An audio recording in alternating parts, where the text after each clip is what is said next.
اللہ رب العزت نے ہر امت اور قوم کو کسی فتنہ اور آزمائش میں ہمیشہ مبتلا کیا ہے، جس کی خبر پیغمبروں نے اپنی اقوام کو دی ہے۔ امت محمدیہ کے لیے ایک بڑی آزمائش وحشی اور درندہ صفت قوم کے خروج کی شکل میں لکھ دی گئی ہے، جس کے وقوع پذیر ہونے میں کوئی شک نہیں۔ آخری نبی محمد صلی اللہ علیہ وسلم نے احادیث مبارکہ میں اس فتنے کی خبر نہایت ہی وضاحت کے ساتھ دی ہے۔ اس وحشی قوم کا نام یاجوج ماجوج ہے۔ یہ وہ قوم ہے جس کی پیشن گوئی نہ صرف نبی صلی اللہ علیہ وسلم نے کی، بلکہ توریت و انجیل میں بھی اس قوم کا ذکر ملتا ہے، جسے گوگ اینڈ میگوگ کہا گیا ہے۔ دراصل یاجوج ماجوج حضرت نوح علیہ السلام کے تیسرے بیٹے یافس کی اولاد میں سے ہیں۔ یہ لوگ شمالی مشرقی ایشیا میں زندگی بسر کیا کرتے تھے اور اپنے ارد گرد کے علاقوں پر ہمیشہ وحشیانہ حملہ کیا کرتے تھے۔ ان کی آبادی چین سے مغرب میں ترکستان تک پھیلی ہوئی تھی۔ روایتوں میں آتا ہے کہ یاجوج ماجوج بنی آدم میں سے ہیں، اور اگر انہیں پوری دنیا میں چھوڑ دیا جائے تو تباہی مچا دیں گے اور لوگوں کی معیشت تباہ کر ڈالیں گے۔ ان میں سے ہر کوئی آدمی اس وقت تک نہیں مرتا جب تک اپنی 1000 یا اس سے زیادہ اولاد نہ دیکھ لے۔ ان کے چہرے تہ بتہ ڈھال کی طرح ہیں۔ یہ لوگ لمبے قد کاٹ کے ہیں، جو صنوبر کے درخت کے مانند ہے۔ ان میں سب سے لمبا شخص 3 بالش تک کا ہوتا ہے۔ یہ جس جاندار کے پاس سے گزرتے ہیں انہیں کھا جاتے ہیں۔ یہ موسم بہار میں اپنے غاروں سے نکلتے ہیں اور سبزہ کھاتے ہیں۔ ان کے پنجے اور دانت درندوں کی طرح ہیں۔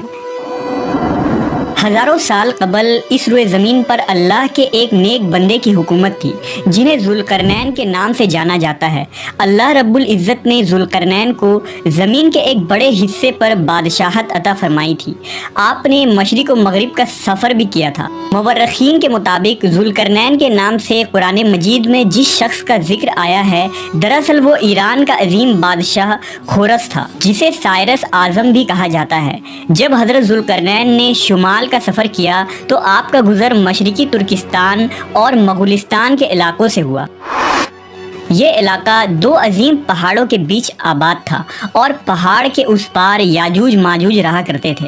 ان لوگوں نے ذوالقرنین سے یاجوج ماجوج کے فتنے کی شکایت کی اور کہا کہ یہ قوم بار بار ان علاقوں میں حملہ کر کے فساد پھیلاتے ہیں۔ لہذا حضرت ذوالقرنین نے اس سرکش قوم کی یلغار سے حفاظت کے خاطر ان پہاڑوں کے درمیان ایک مضبوط دیوار تعمیر کروائی، جو لوہے اور پگھلے ہوئے تانبے سے بنائی گئی تھی۔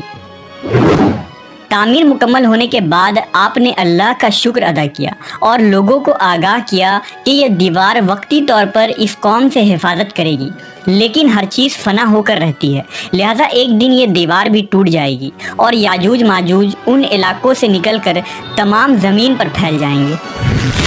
جیسا کہ اللہ نے قرآن مجید میں ارشاد فرمایا، یہاں تک کہ جب یاجوج ماجوج کھول دیے جائیں گے اور وہ ہر بلندی سے دوڑتے ہوئے آئیں گے اور سچا وعدہ قریب آ لگے گا۔ حضرت ابو ہریرہ سے روایت ہے کہ رسول اللہ صلی اللہ علیہ وسلم نے فرمایا، پھر وہ دیوار توڑ کر لوگوں پر نکل آئیں گے، سارا پانی پی جائیں گے، لوگ قلعہ بند ہو جائیں گے، وہ ہر ٹیلے سے بھاگتے ہوئے آئیں گے، ان کے اگلے افراد بحر تبریہ سے گزریں گے تو اس کا سارا پانی پی جائیں گے، اور ان کے آخری افراد وہاں سے گزریں گے تو کہیں گے کہ کبھی یہاں پانی ہوا کرتا تھا، اور حضرت عیسیٰ علیہ السلام اور ان کے ساتھی محصور ہو جائیں گے، یہاں تک کہ بیل کا سر تمہارے موجود 100 دیناروں سے بھی زیادہ قیمتی ہوگا۔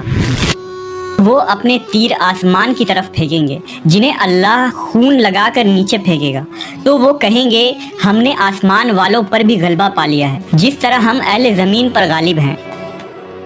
ایک روایت میں ہے کہ بے شک یاجوج ماجوج روزانہ دیوار توڑتے رہتے ہیں۔ جب وہ مکمل ٹوٹنے کے قریب ہوتی ہے تو انہیں سورج کی شعاعیں نظر آتی ہیں۔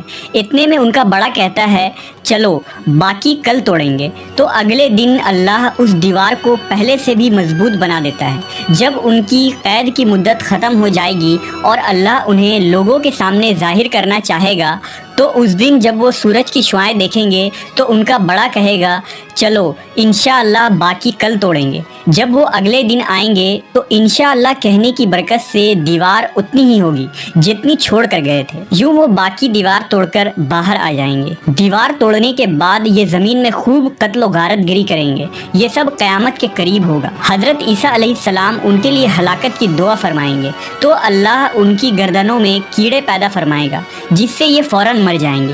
پوری زمین پر ان کی لاشوں کی بدبو پھیل جائے گی۔ پھر اللہ ایک قسم کے پرندوں کو بھیجے گا جو ان کی لاشیں اٹھا کر جہاں خدا چاہے گا پھینک آئے گا۔ یوں یاجوج ماجوج کا خاتمہ ہو جائے گا۔ مورخین اور محققین کے مطابق سرزمین قفقاز میں دریائے خزر اور دریائے سیاح کے درمیان ایک پہاڑوں کا سلسلہ ہے جو ایک دیوار کی طرح شمال اور جنوب کو ایک دوسرے سے الگ کرتا ہے۔ اس میں ایک دیوار کی طرح کا درہ بھی موجود ہے جو مشہور درہ داریال ہے۔ یہاں ایک قدیم تاریخی لوہے کی دیوار نظر آتی ہے۔ اس بنا پر بہت سے لوگوں کا نظریہ یہ ہے کہ دیوار ذوالقرنین یہی ہے، جبکہ کچھ مورخین دیوار چین اور دیوار ترمس کو دیوار ذوالقرنین مانتے ہیں۔ یہ تمام نظریات قیاس اور اندازوں پر مبنی ہیں۔ دیوار ذوالقرنین کہاں بنائی گئی ہے اور کہاں واقع ہے، اس کا علم صرف اللہ تبارک و تعالیٰ کو ہی ہے، اور وقت مقررہ پر اس دیوار کو یاجوج ماجوج توڑ کر نکل جائیں گے۔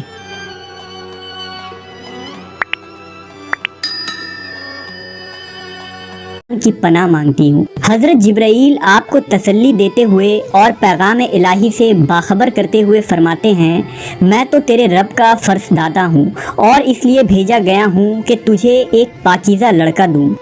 کنواری مریم حیران ہو کر فرماتی ہیں، میرے ہاں لڑکا کیسے ہوگا جبکہ مجھے کسی آدمی نے چھوا تک نہیں اور نہ میں کوئی بدکار عورت ہوں۔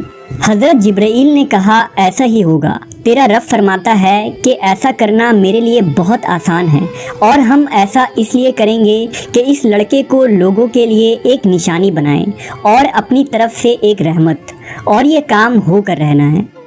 حضرت جبرائیل نے بی بی مریم کے گریبان میں پھونک مار دی جس سے آپ کا حمل ٹھہر گیا۔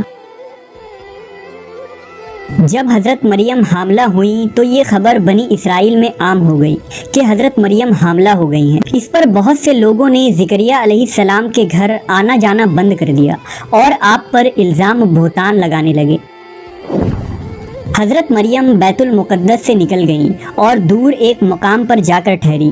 آپ اس مقام پر تنہا رہ رہی تھی کہ ایک دن آپ کو درد ذہ شروع ہو گیا۔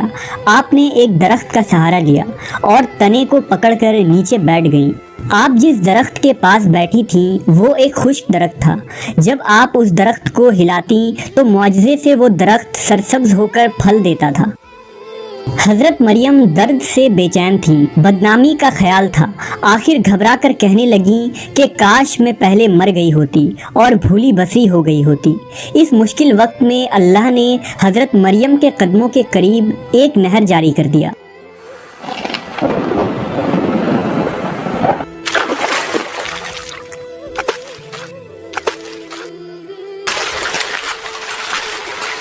اور ندا آئی کہ پانی پیو اور کھجور کھاؤ تاکہ جسم کو تقویت پہنچے، پھر اپنی اولاد کو دیکھ کر آنکھوں کو ٹھنڈک پہنچاؤ۔ اسی عالم میں حضرت عیسیٰ علیہ السلام کی پیدائش ہو گئی۔ آپ اپنے بیٹے کو لے کر قوم کے پاس آئیں۔ قوم کے لوگ آپ کے گود میں بچہ دیکھ کر غضبناک ہو گئے اور الزام لگانا شروع کر دیا۔ ہر طرف سے لوگ تانا دے رہے تھے۔ حالت زار تنگ ہو گئی۔ تب مریم علیہ السلام نے بچے کی طرف اشارہ کرتے ہوئے کہا کہ اس بچے سے بات کر لو، تمہیں تمہارے سارے سوالات کے جواب مل جائیں گے۔ سرکش لوگوں نے کہا، بھلا یہ دودھ پیتا بچہ ہمارے سوال کا جواب کیسے دے گا؟ اچانک عیسیٰ علیہ السلام نے بولنا شروع کر دیا۔ بچے نے کہا، بے شک میں اللہ کا بندہ ہوں، مجھے اس نے کتاب دی ہے اور مجھے نبی بنایا ہے اور مجھے بابرکت بنایا